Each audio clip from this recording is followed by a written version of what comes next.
Fala galera, beleza? Professor Erickson aqui. Então, hoje eu termino o volume 2. Eu estou aqui com História 1, página 39, capítulo 10, Brasil Colônia, a administração colonial. Então vamos lá? Com a chegada dos portugueses na nova terra, né, onde seria o Brasil, em 1500, Portugal vai ficar entre 1500 a 1530 sem se preocupar com essa nova terra. Foram organizadas algumas expedições para analisar o novo território e outras expedições para proteger o território contra os franceses, porque eles entravam nessa terra para contrabandear o pau-brasil. E assim foi organizado uma expedição guarda-costa para proteger esse território e evitar o contrabando do pau-brasil. Portugal ele deixou essa nova terra de lado porque o comércio das especiarias com a Índia era bastante lucrativo ainda para Portugal, né? Portugal enriqueceu muito com esse comércio, levando as especiarias para a Europa.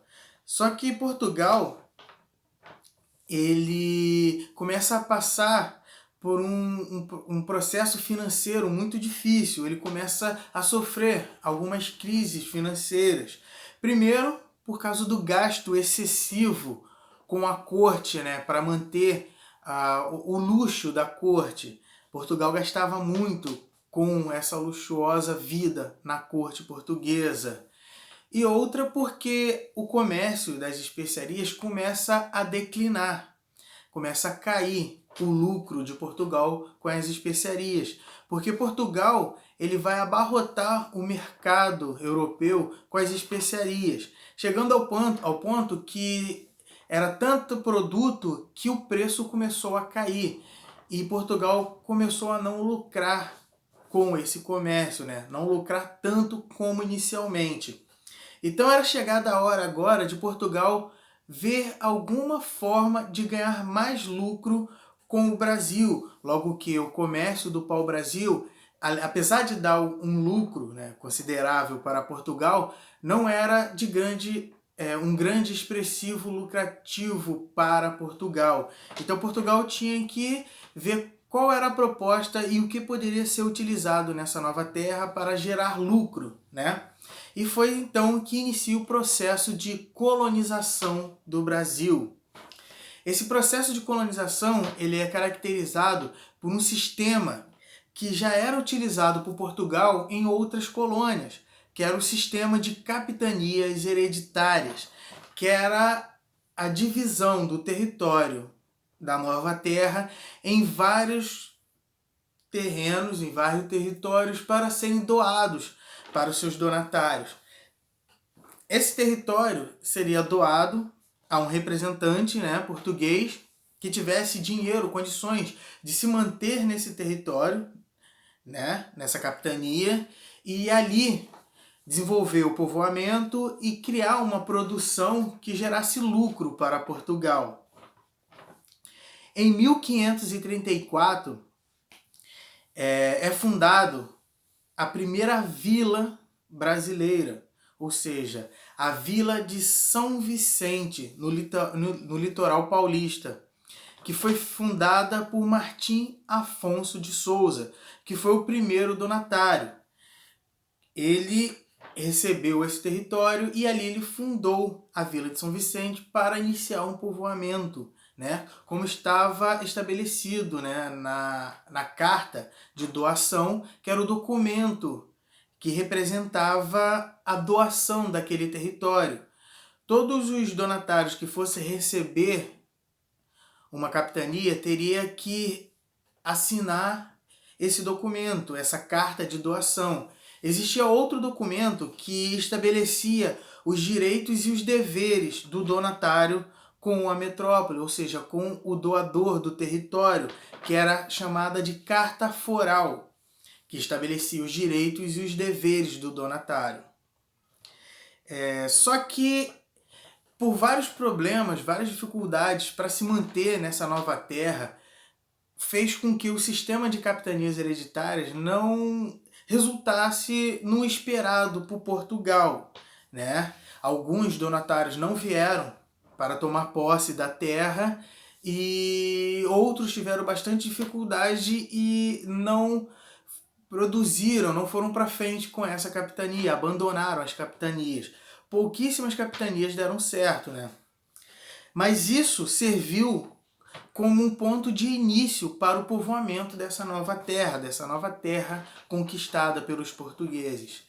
Para manter um apoio para esses donatários aqui na terra brasileira, Portugal tentou organizar um governo para garantir a esses donatários uma forma mais adequada de ficar nessas terras, para que eles não abandonassem as terras e fossem embora.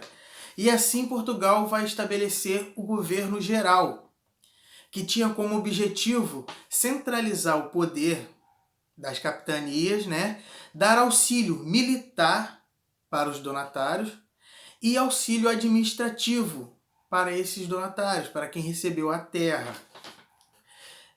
Só que esse governador geral, apesar de ter todo esse cargo de organizar, administrar e controlar essas terras, essa nova terra conquistada, ele não governava literalmente. Quem governava realmente as terras, né, essa nova terra conquistada por Portugal, eram os homens bons, que eram os grandes proprietários de terras que chegaram nessa região com os donatários. Eles organizaram uma Câmara Municipal que comandava praticamente tudo dentro da capitania. Essa Câmara Municipal, ela sobrepunha a autoridade tanto dos donatários, né, quanto do próprio governador-geral. O primeiro governador-geral foi Tomé de Souza, que veio para o Brasil em 1549. Ele iniciou a construção da cidade de Salvador, que vinha a se tornar a sede do governo, né, na Bahia. Iniciou a criação do gado aqui no Brasil, né, para gerar lucro para Portugal, e também do plantio da cana-de-açúcar, porque Portugal já tinha experiência com a produção açucareira em outras colônias, e era uma forma de gerar lucro para Portugal, trazendo a empresa açucareira para o Brasil, principalmente pelo solo fértil e pela temperatura bastante propícia para a produção da cana. Também com Tomé de Souza vieram os primeiros jesuítas, com o objetivo de catequizar os índios, né? Que era transformá-los em dóceis, né? Mais dóceis, civilizados e seguidores da religião católica.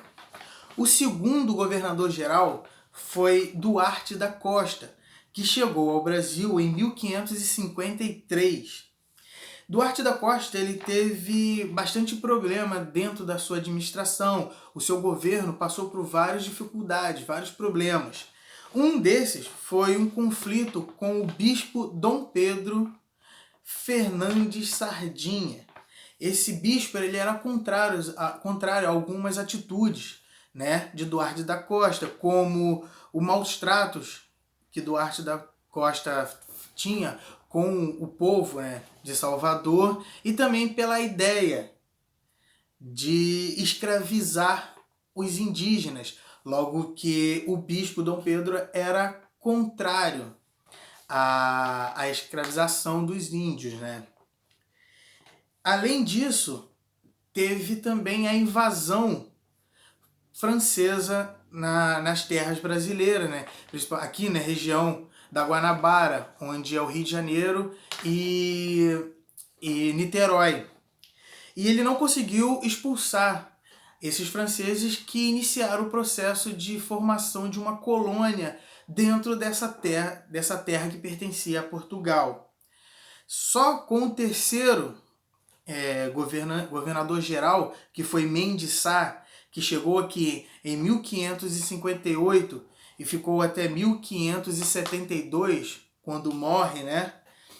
Esse Mendes Sá que vai fundar a cidade do Rio de Janeiro junto com seu sobrinho Estácio de Sá e vai expulsar os franceses no ano de 1567, que esses franceses, com um apoio, né, com um acordo com os índios tamoios, criaram uma colônia chamada França Antártica no ano de 1555.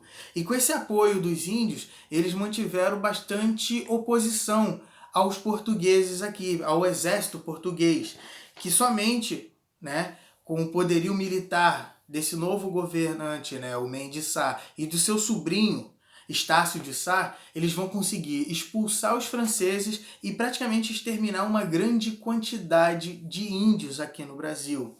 Apesar de matar bastante índio, o Estácio de Sá, o sobrinho do governador-geral, ele vai ser morto por uma flecha indígena, né? Apesar de exterminar bastante, ele foi assassinado por um índio, né?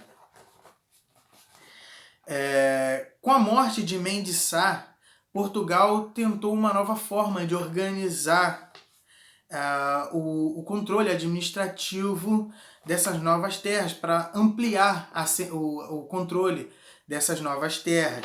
E assim, Portugal vai dividir o governo. Vai existir um governo geral na Bahia, que vai organizar toda a região do norte, e um governo geral no Rio de Janeiro, que vai tentar organizar e controlar a região sul do país. Beleza, galera? Continue com o estudo de vocês, façam os exercícios, leiam a apostila e vamos lá. Valeu, um abraço!